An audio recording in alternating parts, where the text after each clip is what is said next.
छान छान. आणि मगापासून मला बघितल्यानंतर इतका खुश आहे ना तो. हॅलो नमस्कार मंडळी, तुम्ही सगळे मजेत आहात ना? नवीन दिवसाची नवीन सुरुवात मी नमिता तुमच्या एका नवीन व्हिडिओमध्ये अगदी मनापासून स्वागत करत आहे. आणि हा ढोल ताशाचा आवाज ऐकून समजत असेल, आज आमच्या दिलखुश मंडळात तर्फे दरवर्षीप्रमाणे यावर्षी श्री रामनवमी निमित्त साईबाबांची पालखी व तसेच उद्या भंडाऱ्याचं आयोजन आहे. आणि आता अलीकडे 4 दिवस सगळ्या लोकांची इतकी धावपळ चालू आहे ना, म्हणजे मंडपाची मांडणी, डेकोरेशन आणि सगळी लोक त्यामध्ये इतकी बिझी आहेत. आणि ऑलरेडी आता भरपूर लेट सुद्धा झालं आहे. पालखीला सुरुवात झाली. सगळ्यात आधी साईबाबांची व इतर देवांची आरती करून घेतली आणि आता पालखीला सुरुवात होते. आणि विरून सुद्धा आज आवरून सासूसोबत ऑलरेडी खाली गेलाय, तर माझं सुद्धा पूर्ण आवरून झालंय. आणि पालखीला डान्स करायचा असल्यामुळे मस्तपैकी कम्फर्टेबल अशी कुर्ती घातली आणि आता पटकन पालखीला जाते, सुरुवात होते. साईबाबाचं मंदिर आणि अगदी छानपणे पूजेची मांडणी केली.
मस्त.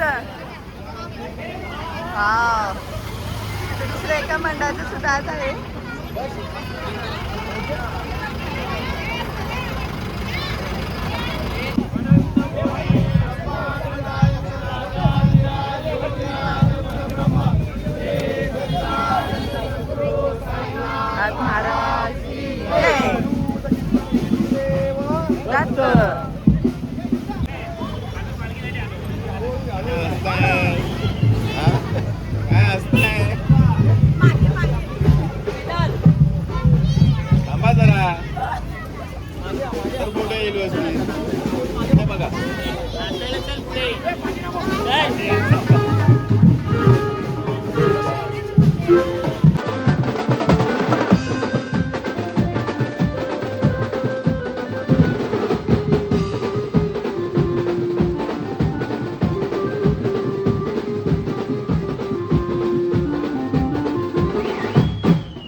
हळू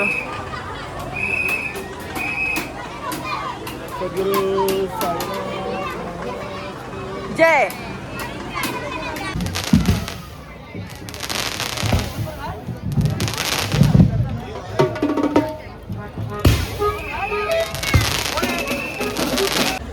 पल्ल्याला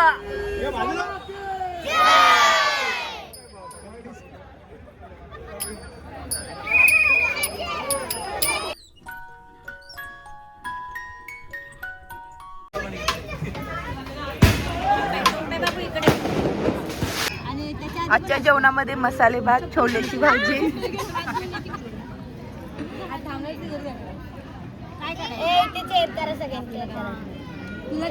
ओम सातू आणि विरू मध्ये पैज लावायची. कोण आधी जिंकतं बघूया. ओम विरूचा आला नंबर आहे. तू सातूचा टोक नंबर. खरंच आजचं प्रसादाचं जेवण इतकं मस्त होतं ना. पुलाव तर खूप छान होता आणि छोलेची पण टेस्ट सगळ्यांना आवडली आणि सगळ्यांसोबत असं गप्पा गोष्टी करत निवांत खाली जेवत बसलो होतो आणि एकदम पोट भरून जेवलो. जेवून झाल्यानंतर थोड्या गप्पा गोष्टी झाल्या फ्रेंड सर्कलमध्ये. त्यानंतर घरी आले आणि आता घरी यायला बरोबर 11:30 वाजलेत. आजच्या पालखीची सुरुवात 7:30ला झाली होती आणि 10:30 पर्यंत कंटिन्युअस पालखी चालू होती आणि खूप एन्जॉय केला. सगळ्यांनी डान्स केला मनसोक्त. पालखी लेडीजनी उचलली होती आणि मी उचलल्यानंतर इतकं मस्त वाटत होतं आणि ते अगदी मी 5 मिनिटासाठी घेतली असेल परंतु ते एक वेगळीच एनर्जी होती आणि मी घेतल्यानंतर सगळ्याच लेडीजनी पालखी घ्यायला चालू केली. तर ते माझ्यासाठी खूप बेस्ट होतं आणि या सगळ्या ह्याच्यामध्ये आज फर्स्ट टाइमच खूप खाऊसुद्धा वाटला गेला. समोसे होते, चिप्स, त्यानंतर माझा फ्रुटीची बॉटल, त्याच्यामुळे तो सुद्धा आधीमध्ये आधार झाला आणि विरूने सुद्धा अजिबात त्रास न देता पूर्ण कार्यक्रम होता तो एन्जॉय केला. ऑलरेडी सगळ्यांसोबत इतका आता जल्लोष झालाय आणि घरी आल्यानंतर थोडंसं असं शांत वाटत आहे आणि अजूनही खाली लोकांची धावपळ चालू आहे. काही जण अजून जेवतायत. तर खरंच पालखीचा सोहळा होता तो खूप छान पद्धतीने पार पडला.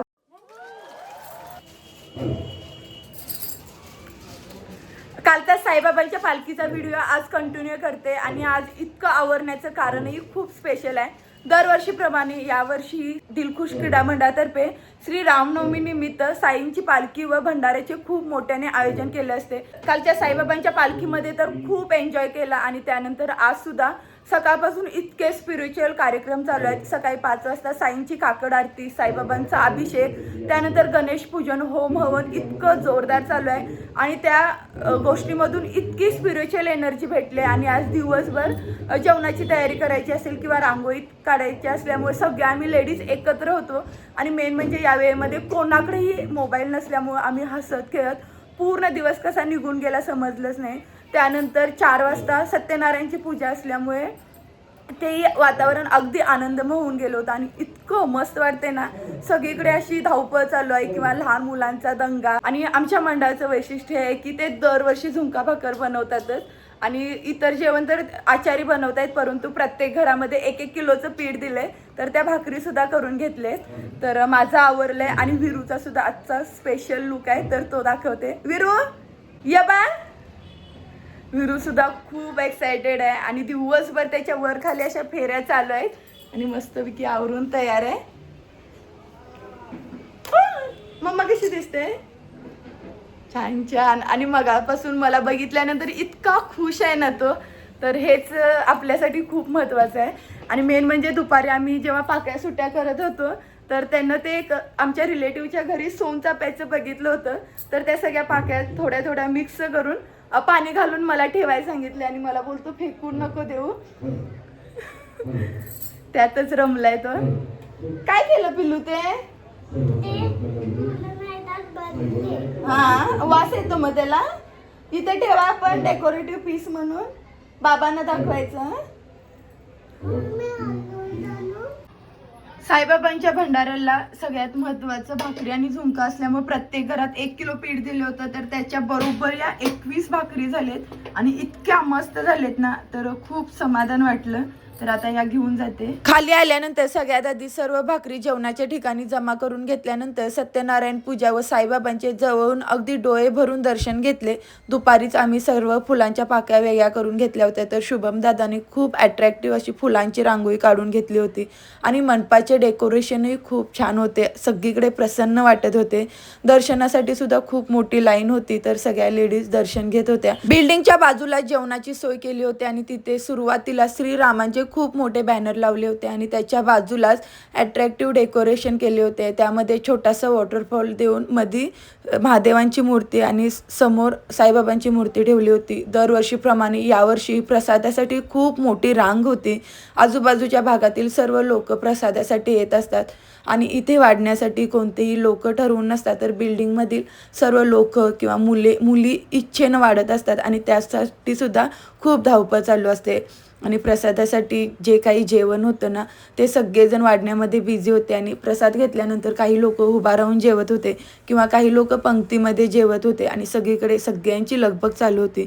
आजच्या प्रसादामध्ये उंदियोची भाजी, बेसन, त्यासोबत जिरा राईस, भात, डाळ, ज्वारीची भाकरी, जिलेबी, तळणीचे पदार्थ असे स्पेशल मेन्यू होता.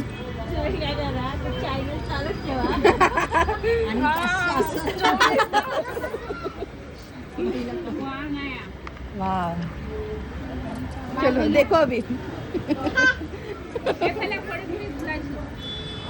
छान केलंय. लास्ट इयर मस्त आहे बा साईबाबा.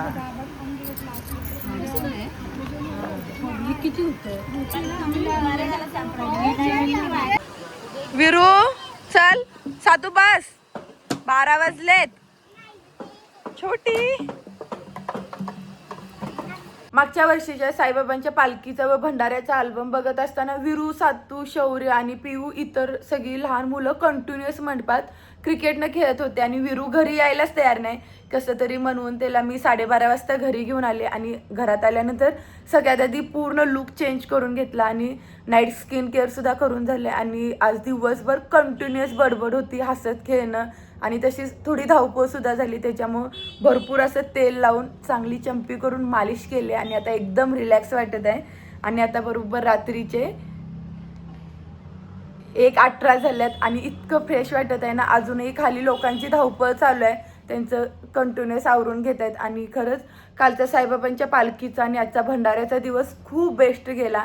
सगळं काही व्यवस्थित झालं साईबाबांच्या कृपेने. आणि आजच्या जेवणामध्ये सेपरेट आणि काहीतरी वेगळं असं म्हणून उंदियोची भाजी बनवली होती. तर त्याला सगळ्यांचा चांगला रिप्लाय आला, खूप मस्त झाली होती. आणि ऑल ओव्हर जे काही प्रसादाचं जेवण होतं ना ते खूप बेस्ट होतं. आणि आता विरूचं सुद्धा आवरून झालंय. विरू या खूप खुश आहे, खूप एन्जॉय केला त्यानं मुलांसोबत. तू पालखीला डान्स केला ना. आणि भंडाऱ्याचं जेवण कसं झालेलं. आणि विरू तर खूप खुश आहे. आणि मेन म्हणजे आता रात्रीचे 1:15 होऊन गेले तरी अजून एकदम असा फ्रेश आहे. आता झोपायचं. आणि तसेच गावी सुद्धा आजपासून हरिनाम सप्ताह चालू आहे. तर आता 7 दिवस सकाळी काकड आरती, संध्याकाळी कीर्तन असं कंटिन्युअस कार्यक्रम आहे. तर गावी सुद्धा आता लवकरात लवकर जायचं. आणि गावचं वातावरण सुद्धा इतकं म्हणजे भक्तिमय होऊन जातं ना. दरवर्षी आम्ही असतो, याच वर्षी फक्त आम्ही पहिल्यांदा इकडे आहे, नाहीतर ते एक वेगळंच वातावरण असतं. आणि आता लवकरात लवकर विरूची स्कूल संपल्यानंतर गावी सुद्धा जायचं आहे. तर त्या सप्ताहासाठी सुद्धा मी खूप एक्सायटेड आहे आणि ते एक वेगळंच वातावरण असतं. आज सुद्धा पहिल्या दिवसाचे जे काही व्हॉट्सअपवर व्हिडिओ बघितले ना तर गावी कधी जाईन असं मनात झाले. तर आता लवकरात लवकर गावी सुद्धा जाईन. आणि सगळे दिवस खरंच खूप छान जात आहेत. आणि आजचा सुद्धा जो काही भंडाऱ्याचा कार्यक्रम होता ना तो खूप छान पार पडला, मजा मस्ती झाली. आणि या पूर्ण दिवसामध्ये आम्ही लेडीजनी अजिबात मोबाईल जवळ नव्हता घेतला. दिवसभर फोन घरीच होता, त्याच्यामुळं तर खूपच एन्जॉय झाला. तर आता भरपूर टाइम सुद्धा झालाय. तर आजचा व्हिडिओ इथेच थांबवते. हा पालखीचा आणि भंडाऱ्याचा व्हिडिओ आवडला असेल तर व्हिडिओला लाईक करा, शेअर करा आणि चॅनलला नक्की सबस्क्राईब करा. उद्या पुन्हा एकदा भेटू अशाच एका नवीन आणि खास व्हिडिओमधून. तोपर्यंत तुम्ही सर्वांनी काळजी घ्या. बाय. आता झोपायचं. बस नौटंकी तुझी आता. चलो बाय. आज विरूकडून बाय.